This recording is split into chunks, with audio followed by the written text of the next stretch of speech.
Hello friends, क्या rectal cancer surgery के बाद बावल मूवमेंट्स या मल विसर्जन के प्रॉब्लम्स को लेकर आप पीड़ित हैं? आइए डिस्कस करते हैं। मेरा नाम डॉक्टर प्रवीण कुमार है। मैं कैंसर सर्जन हूं। डाइजेस्टिव सिस्टम कैंसर्स मेरा स्पेशलिटी है।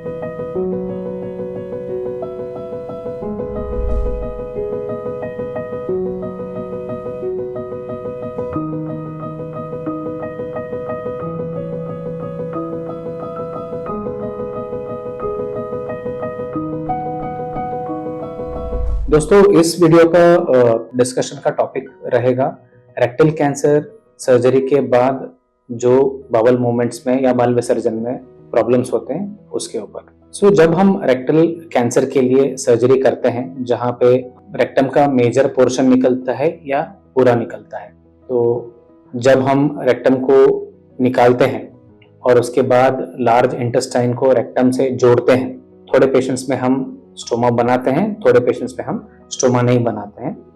ये कैसे डिसाइड होता है, इसके ऊपर मैंने दूसरा एक डिटेल में वीडियो बनाया है। डेफिनेटली आप इस वीडियो को भी देखें और जानकारी हासिल करें। जब हम रेक्टल कैंसर के सर्जरी बनाते हैं जहाँ पे हमने स्फिंक्टर को बचाया है, मतलब टॉयलेट के रास्ते को बचा के बनाया है, ये सब पेशेंट्स में थोड़े बहुत बावल मूवमेंट मतलब मल विसर्जन के प्रति प्रॉब्लम्स होते हैं।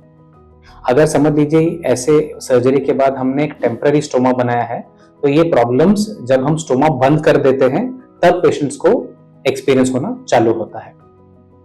ये कौन से प्रॉब्लम्स हैं?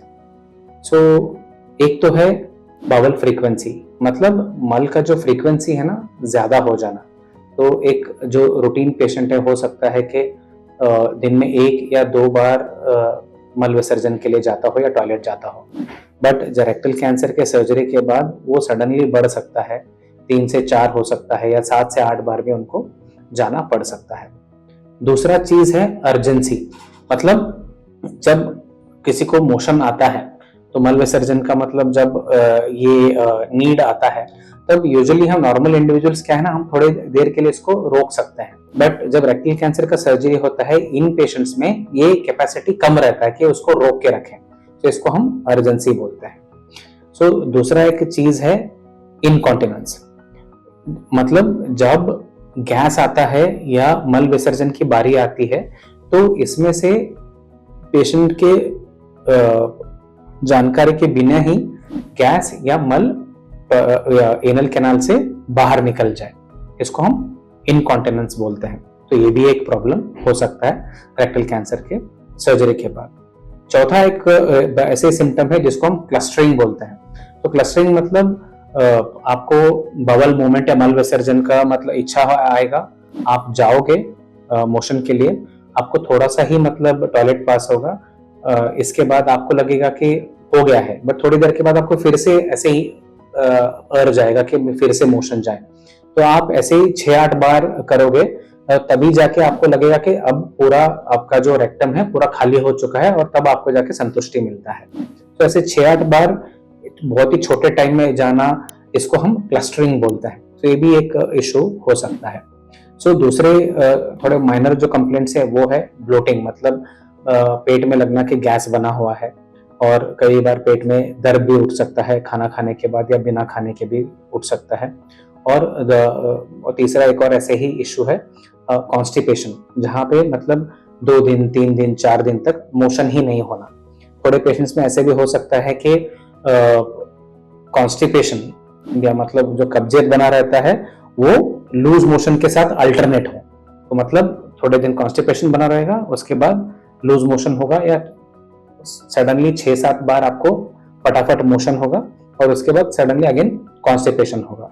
ये सारे थोड़े बहुत प्रॉब्लम्स है which are connected to rectal cancer के सर्जरी को। ठीक है, इसके साथ हो सकता है कि आपके यूरिनरी भी कंप्लेंट हो, कि मतलब जो मूत्र विसर्जन के भी थोड़ा कंप्लेंट हो, और थोड़े सेक्सुअल कंप्लेंट भी इसके साथ आ सकते हैं। ये सब कंप्लेंट्स को हम लो एंटीरियर रिसेक्शन सिंड्रोम बोलते हैं। मतलब ये जो प्रोसीजर है, जो रेक्टल कैंसर सर्जरी है, जिसको हम साइंटिफिक टर्म्स में लो एंटीरियर रिसेक्शन बोलते हैं, ये इससे कनेक्टेड है। इसके लिए हमें इसको लो एंटीरियर रिसेक्शन सिंड्रोम या लार्स बोलते हैं। ये क्यों होता है ये जानना जरूरी है, ताकि आपको अंडरस्टैंडिंग आए कि इसको हम कैसे टैकल कर सकते हैं।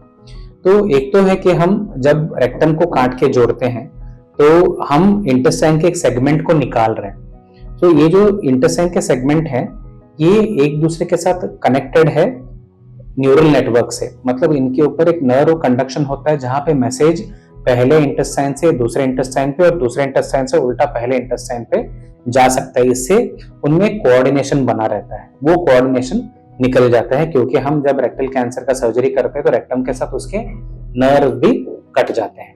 सो दूसरा एक और चीज है, ये रेक्टम जो है ये सिर्फ मल को बाहर निकलने का काम नहीं करता है, ये स्टूल्स को या मल को स्टोर भी करता है। तो जब हम मेजर पोर्शन इसका निकाल देते हैं तो वहां पे स्टोरेज फैसिलिटी नहीं रहता है, तो ये जाहिर सी बात है कि आपको रूटीन फ्रीक्वेंसी जो है उससे ज्यादा टाइम आपको मल विसर्जन के लिए जाना पड़ता है। तीसरा एक और इम्पोर्टेंट रीजन है लार्स के लिए, वो है एनल जो स्पिंक्टर है, जहां पे आपका जो इंटरनल स्पिंक्टर और आपका एक्सटर्नल स्पिंक्टर आके एक वाल्व बनता है एनल कैनाल के ऊपर, जिसके हेल्प से आप मोशन को कंट्रोल करते हो। ये वाल्व का फंक्शन में चेंजेस आते हैं।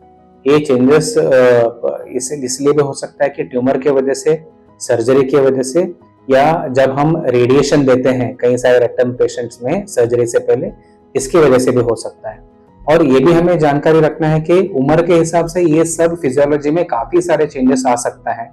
अगर समझ लो पेशेंट को डायबिटीज है, ब्लड प्रेशर है, या हार्ट का बीमारी है, किडनी का बीमारी है, तो ये सब चीजों से भी, और ज्यादा उम्र वाले पेशेंट्स है, ये सब फैक्टर से भी ये सब पूरे कॉम्प्लेक्स में काफी सारे चेंजेस आते हैं। और जो आपके कंप्लेंट्स हैं इनका सिवियरिटी है ना, ये सब फैक्टर्स के मिश्रण से डिसाइड होता है कि आपको सिम्टम्स मैनेजेबल है या आपके सिम्टम्स मैनेजेबल नहीं है। सो ये था एक छोटा सा डिस्कशन कि रेक्टल कैंसर सर्जरी के बाद क्या प्रॉब्लम होते हैं, इसको क्या नाम है, ये क्यों होता है। हमारे अगले वीडियो में हम डिस्कस करेंगे कि हम इसको कैसे मैनेज कर सकते हैं। ये टॉपिक के ऊपर आपको और भी सवाल है या डाउट है तो हमें कमेंट्स में लिख के बताइए। चैनल को सब्सक्राइब कीजिए और आपके एक्सपीरियंस को कमेंट्स में डेफिनेटली शेयर कीजिएगा। Thank you very much.